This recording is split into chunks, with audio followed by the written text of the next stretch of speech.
ನಿಮ್ ಕುಡ್ತಾ ಯಾರಿಗ್ ತೊಂದ್ರೆ ಕೊಟ್ಟಿದ್ಯೋ ಬಿಟ್ಟಿದ್ಯೋ ನನಗ್ ಗೊತ್ತಿಲ್ಲ. ಆದ್ರೆ ನನಗಂತೂ ಒಂದ್ ಕೈಯೇ ಮುರಿದೋದಂಗಾಗಿದೆ ಅಣ್ಣ. ಆಸ್ಪತ್ರೆಗೆ ಹೋದ್ರೆ ಅಲ್ಲಿ ಧೈರ್ಯ ಹೇಳಕ್ ಒಂದ್ ಗಂಡ್ ಸಿಕ್ಕಿಲ್ಲ. ಆ ಡಾಕ್ಟರ್ ಹತ್ರ ಮಾತಾಡಕ್ ಬೇರೆ ನನಗ್ ಬರಲ್ಲ. ಯಾರನ್ನ ಏನ್ ಕೇಳ್ಬೇಕು ಅಂತಾನೂ ಗೊತ್ತಾಗ್ತಿಲ್ಲ. ಇಲ್ಲಿ ಮನೆಗ್ ಬಂದ್ರೆ ಇಲ್ಲೂ ಯಾರು ಇಲ್ಲ. ಎಲ್ರಿಗೂ ಎಲ್ಲ ಕೆಲ್ಸ ಮಾಡಕ್ಕೂ ಪುರ್ಸೊತ್ತಿದೆ. ಆದ್ರೆ ಇವ್ರು ಮೊದ್ಲಿನ ತರ ಆಗಿ ಎಲ್ಲ ಸರಿ ಹೋಗೋದ್ ಯಾರಿಗೂ ಬೇಕಾಗಿಲ್ಲ. ನನ್ ಕುತ್ತಿಗೆಗೆ ಬರೋ ತನಕ ಹೋರಾಡ್ತೀನಿ. ಅಷ್ಟ್ರೊಳಗಡೆ ನಿಮ್ ಮನ್ಸ್ ಬದಲಾದ್ರೆ ನನ್ ಪುಣ್ಯ ಅನ್ಕೋತೀನಿ. ಸಾವಿತ್ರಿ, ನಮ್ ಗ್ರಹಚಾರನೇ ಚೆನ್ನಾಗಿಲ್ಲ ಕಡೆ. ನನ್ನ ನರಸಿಂಹ ಅಲ್ಲಿ ಸಾವು ಬದುಕಿನ ಮಧ್ಯೆ ಹೋರಾಡ್ತಾ ಇದ್ದಾನೆ. ಇಲ್ಲಿ ರಣಹತಿಗಳು ಅವನ ಸಾವನ್ನೇ ಬಯಸ್ತಾ ಇದ್ದಾರೆ ಕಣೆ. ನನ್ನ ನರಸಿಂಹನ್ನ ನಾನು ಹೇಗ್ ಕಾಪಾಡ್ಕೊಳ್ಳೆ? ನನ್ನ ನರಸಿಂಹನ್ನ ನಾನು ಹೇಗ್ ಕಾಪಾಡ್ಕೊಳ್ಳಮ್ಮ? ನೀವೇನು ಯೋಚನೆ ಮಾಡ್ಬೇಡಿ ಅಮ್ಮ, ನಾನಿದ್ದೀನಿ. ಆ ಪರಶು ನಿನಗೆ ಮೋಸ ಮಾಡ್ಬಿಡ್ತಾನೆ ಸಾವಿತ್ರಿ. ಅಮ್ಮ, ನಾನ್ ದಡ್ಡಿ ಇರ್ಬೋದು, ಹಳ್ಳಿಲ್ ಬೆಳೆದೋಳು ಇರ್ಬೋದು, ಜಾಸ್ತಿ ಓದಿಲ್ದೆ ಇರ್ಬೋದು.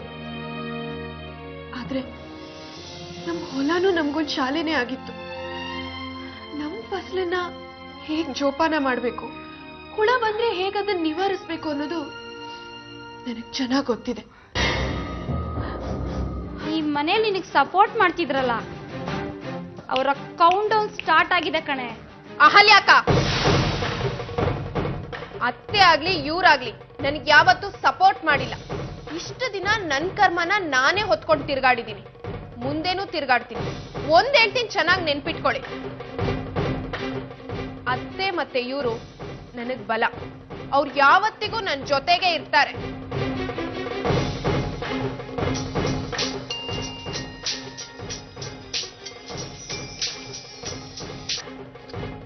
ಹಲೋ ಸಾವಿತ್ರಿ, ನಾನವ್ವ ನಿಮ್ಮವ್ವ. ಡಾಕ್ಟರ್ ಬಂದವ್ರೆ, ನಿಂತಾವೇನೋ ಮಾತಾಡ್ಬೇಕಂತೆ, ಬತ್ತೀಯೋ? ಸರಿ ಅಮ್ಮ, ಬರ್ತೀನಿ. ಈ ಮನೇಲಿ ಪರಶು ಬಿಟ್ಟು ವಿಷ ತುಂಬಿಕೊಂಡಿರೋ ಇನ್ನೊಂದು ಜೀವ ಅಂದ್ರೆ ಅದು ಅಹಲ್ಯ.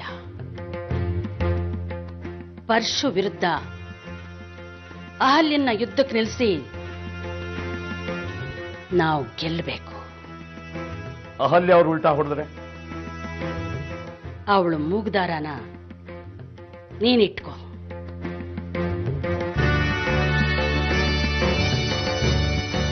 ನೋಡಿ, ನಮ್ಮ ಬಾಡಿಯಲ್ಲಿ ಎಲ್ಲ ಆರ್ಗನ್ಸ್ಗಳು ಒಂದ್ರ ಮೇಲೊಂದು ಅವಲಂಬಿತವಾಗಿರ್ತವೆ. ಒಂದು ಕೆಲಸ ನಿಲ್ಲಿಸಿದ್ರೆ ನಿಧಾನವಾಗಿ ಎಲ್ಲ ಅಂಗಾಂಗಗಳು ಸ್ತಬ್ಧವಾಗಲಿಕ್ಕೆ ಶುರುವಾಗುತ್ತೆ. ನರಸಿಂಹರಾವ್ ಅವ್ರನ್ನ ನಾವೀಗ ಲೈಫ್ ಸಪೋರ್ಟಿಂಗ್ ಸಿಸ್ಟಮ್ ಅಲ್ಲಿ ಇಟ್ಟಿದ್ದೀವಿ. ಅವರ ಒಂದೊಂದೇ ಅಂಗಾಂಗಗಳು ಕೆಲಸ ಮಾಡೋದನ್ನ ನಿಲ್ಲಿಸ್ತಾ ಇವೆ. ಅದಕ್ಕೇನು ಪರಿಹಾರ ಇಲ್ವಾ ಡಾಕ್ಟ್ರೆ? ಪರಿಹಾರ ಅಂತ ಏನೂ ಇಲ್ಲ. ಕರೆಂಟ್ ಹೋದಾಗ ಯಂತ್ರಗಳು ನಿಂತು ಹೋಗ್ತವೆ, ಮತ್ತೆ ಕರೆಂಟ್ ಬಂದಾಗ ಯಂತ್ರಗಳು ಶುರು ಆಗ್ತವೆ. ಅದೇ ರೀತಿ ನರಸಿಂಹರಾವ್ ಅವರು ಕೋಮಾದಿಂದ ಹೊರಗಡೆ ಬಂದ್ರೆ ಮೊದಲಿನ ಥರ ಹಾಕ್ತಾರೆ. ಇಲ್ಲಾಂದ್ರೆ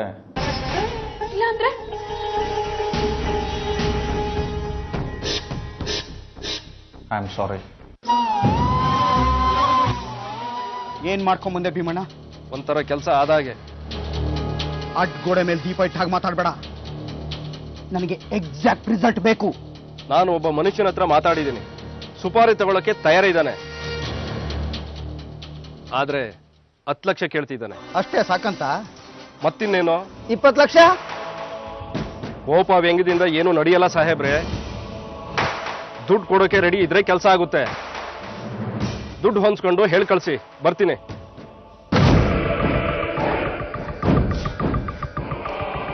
ಸಾವಿತ್ರಿ